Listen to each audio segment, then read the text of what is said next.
ঢাকের আওয়াজ শোনার জন্য আমি একটা বছর অপেক্ষায় থাকি। আজকে সেই দিনটাই এসছে। তো দেখো আমি তাড়াতাড়ি করে রান্না করছি। আজকে যেহেতু নিরামিষ রান্না করব, সেই কারণে বেগুন ভাজাটা করে নিচ্ছি আগে। আর বানাচ্ছি ঝিঙে পোস্ত। ঝিঙে আর আলু কেটে রেখেছি। আর দেখো আমি বসিয়েই দিলাম, তাড়াতাড়ি করে রান্নাটা করছি। আর এখানে দিয়েছি কাজু বাদাম বাটা। এই কাজু বাদাম বাটা দিয়ে একটু ভেজে নেব। তারপরে দেব পোস্ত আর কাঁচা লঙ্কা একসঙ্গে বেটে রেখেছি, সেটা দিয়ে ভালো করে আবার একটু ভেজে নিতে হবে। নিয়ে তারপরেই জলটা দিয়ে রান্না আমার এখন কমপ্লিট। এখন তাড়াতাড়ি করে রেডি হব। তো পুজোর এখানে চলে এসেছি। এখন পুজোর কাজ, সবাই মিলে এখন পুজোর কাজ করব। আজকে আমার কাজ হলো সব ফল কেটে নৈবেদ্য সাজানো। দেখো তো সব কিছু ঠিকঠাক করে সাজাতে পেরেছি কিনা। দেখো ঠাকুর বসে গেছে পুজোতে, আর আমি নৈবেদ্যগুলো নিয়ে এসে এখানে দিয়েছি সুন্দর করে সাজিয়ে। দেখো কত সুন্দর লাগছে দেখতে। পুজোরে সব কিছু সাজানো হয়ে গেছে। যাকে যেই কাজটা দিয়েছে সবাই সবার মতন কাজ করছে। আমার কাজ শেষ, এখন আমি এখানে বসে যাব। পুজো শুরু হয়ে গেছে।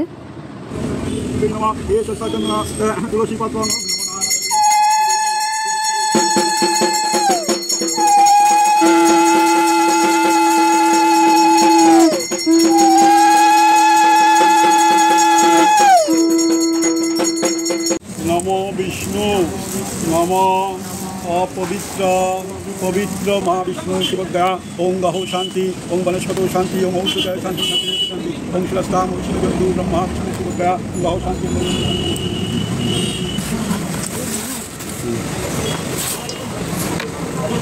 बोल रहा है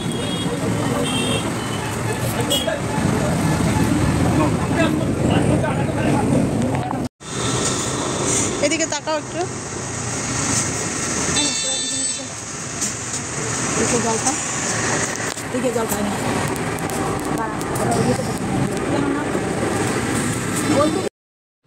এইদিকে মায়ের জন্য ভোগ রেডি করছে, খুব সুন্দর করে সাজিয়েছে দেখো।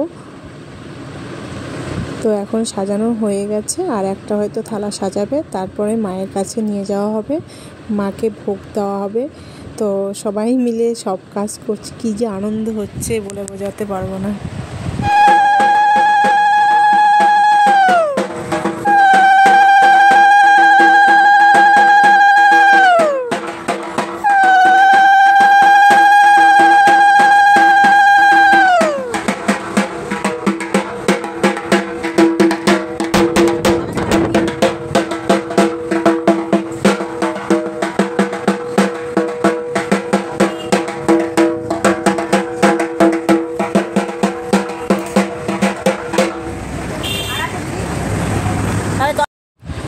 আজকে সপ্তমী পুজো, জগদ্ধাত্রী মায়ের পুজো। জগতের মা, যিনি জগতের মাথা, বলতে সবার মা। তাই সবাই সবার মাকে পুজো করছে। আমরাও সবাই মিলে মাকে পুজো করছি।